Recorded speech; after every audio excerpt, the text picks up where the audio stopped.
But I want to get to baseball. Right? Baseball is, of all of the sports, probably the most imperfect. Right? And that's why we say that's baseball. Because we know things aren't perfect, and we know they're not going to change, and we know they can't be fixed. And so the only possible explanation for things you can't explain is, well, that's baseball.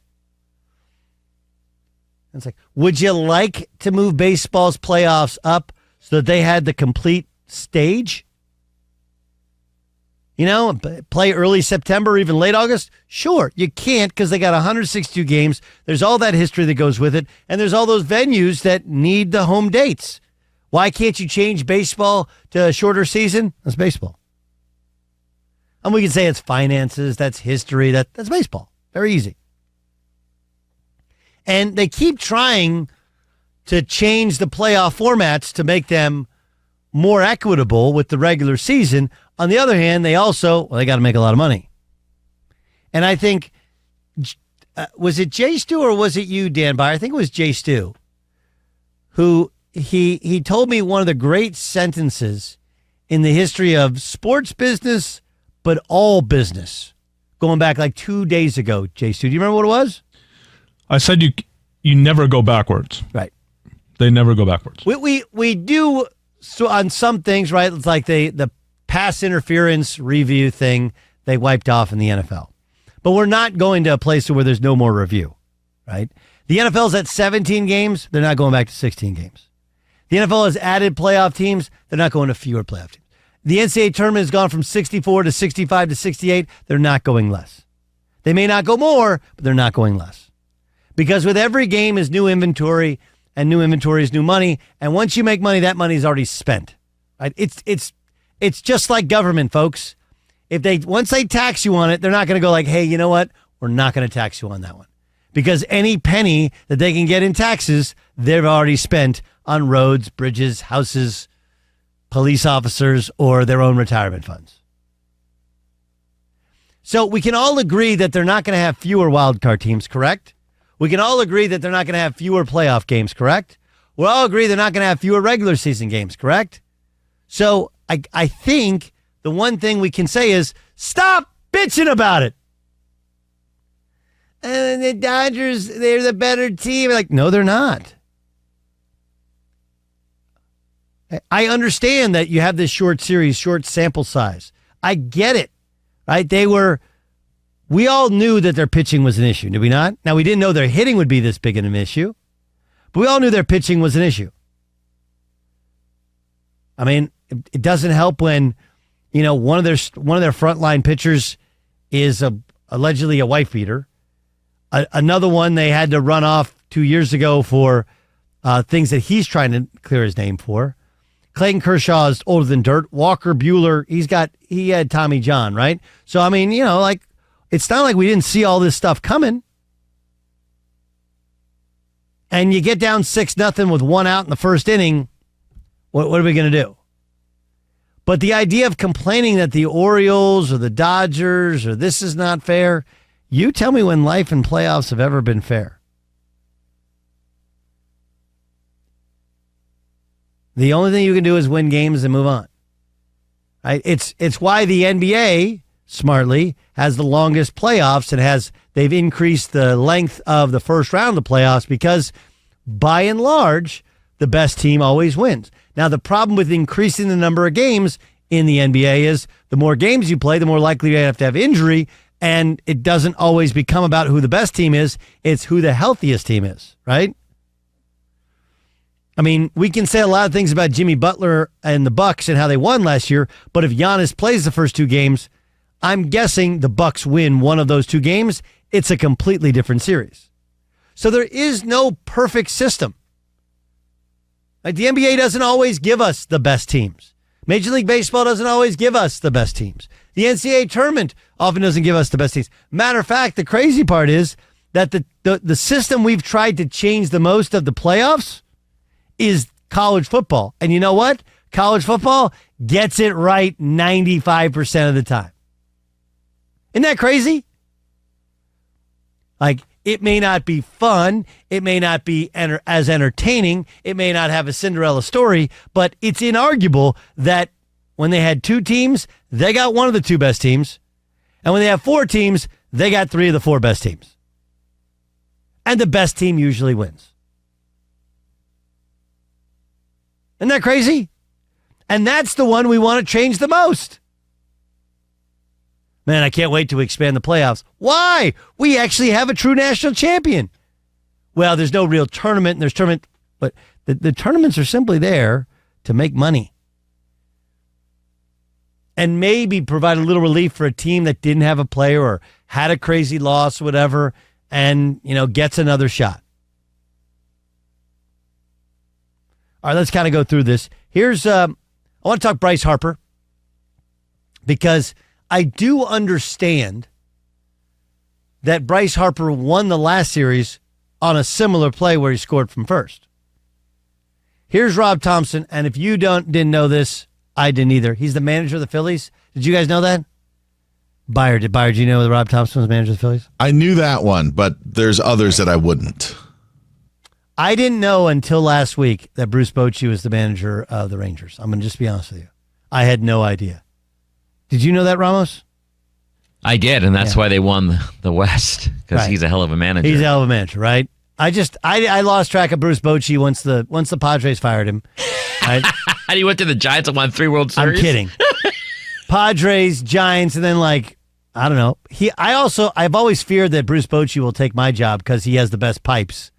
I'm sure there's several packs a day have led to those pipes, but I mean, he sounds like our big voice guy, doesn't he? It's so deep and powerful. Anyway, Rob Thompson said this about Bryce Harper's base running in the ninth. Usually you don't pass the base. You stay in front of it and make sure it's not caught. But he thought the ball was clearly over his head. Didn't think he was going to catch it. And Harris made a heck of a play. I mean, unbelievable. So he tried to get back and he slipped. But usually you stay in front of second base. Yeah, so he screwed up. Here's Bryce Harper on his base running. Did you think you had a shot to get back, or did you kind of know you were? I mean, he made a good play. I probably shouldn't have gone over second base, but made a decision, and I'll live with that. Yeah, I mean, just taking a chance. Michael made a great play, and then doubled me up. So tough way to end it. Here's Brian Anderson's call of the final play. He deals a 2-2. Castellanos in the air to right center field. Harris is on the run. Harris at the track. He leaps and he makes the catch. Harper might be doubled up. The throw gets away. The throw to first. It's over. It's over.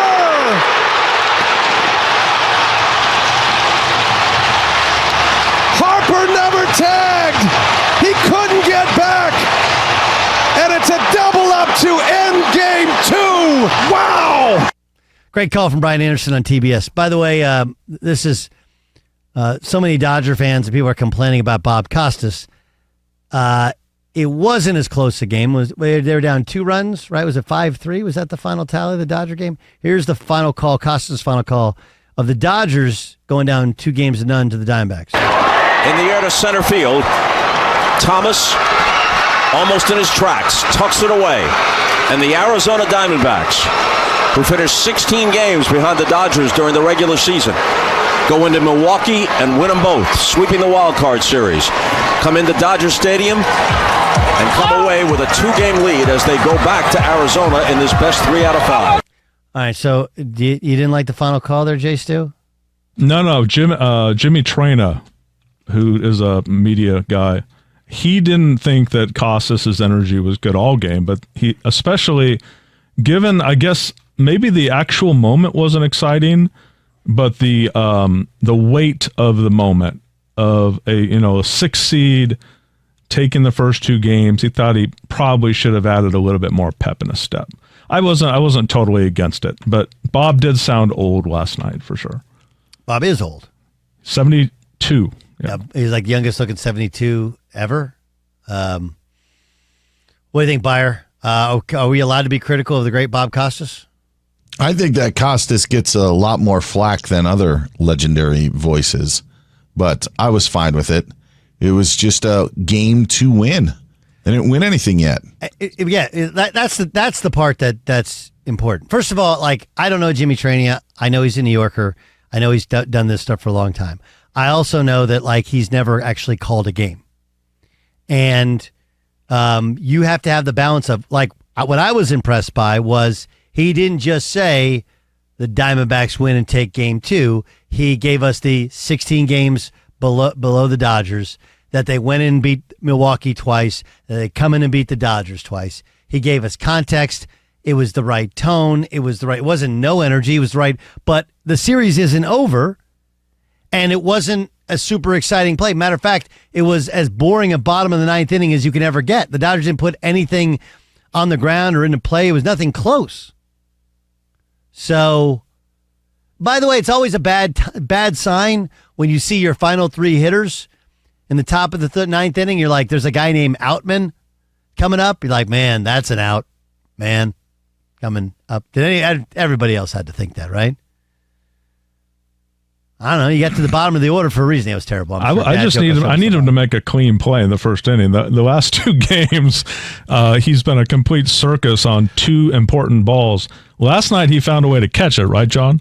On Monday, he just was a circus to play. I don't even know if he got an error on it. They gave the guy a double on what I consider to be a routine play for a major league player. Yes. So that was a Dodgers scorekeeping blunder right there. But to Doug's point, the only reason Outman's playing is because they don't want to play Dave double play.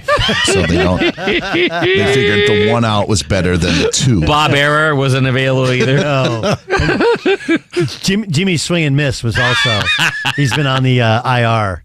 I used alliteration for Jason as well. Thank Dave you. double play. Very well done. Very, very nice. But you know another fact that Costas could have thrown in there that I just realized today or read about. The Dodgers were a plus 200 run differential. Yeah. Second to only the Braves that had the best run differential in the history of baseball. The Diamondbacks entered the postseason as the first team to enter the postseason with a negative run differential. Right. So over 162 games, they scored less runs than their opponent. That speaks to just how outrageous this is. So his emotions should have been more peaked because of how outrageous the outcomes. I'm off the Costas thing. I'm asking honestly, like, but I do think we're leading with baseball because this is an outrageous, remarkable. On the other hand, some of it we could see coming. Right? You couldn't. How many times had we discussed the Dodgers keep winning games, but their bullpen and, frankly, starting rotation isn't particularly good? How are they doing this?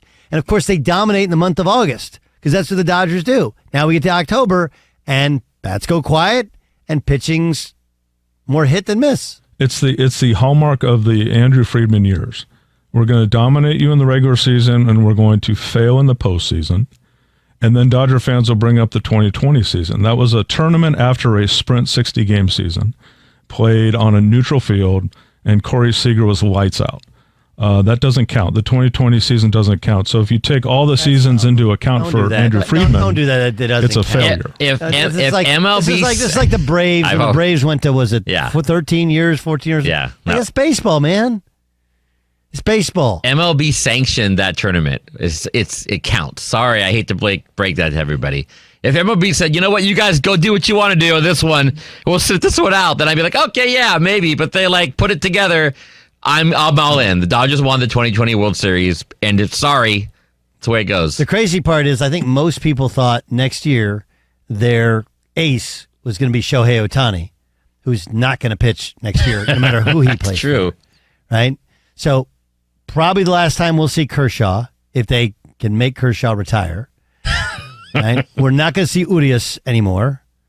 We don't know when Walker Buehler returns. And then, oh yeah, by the way, Shohei Ohtani. And I'm not a Dodger fan. People are like, listen, there's a lot of Dodger baseball.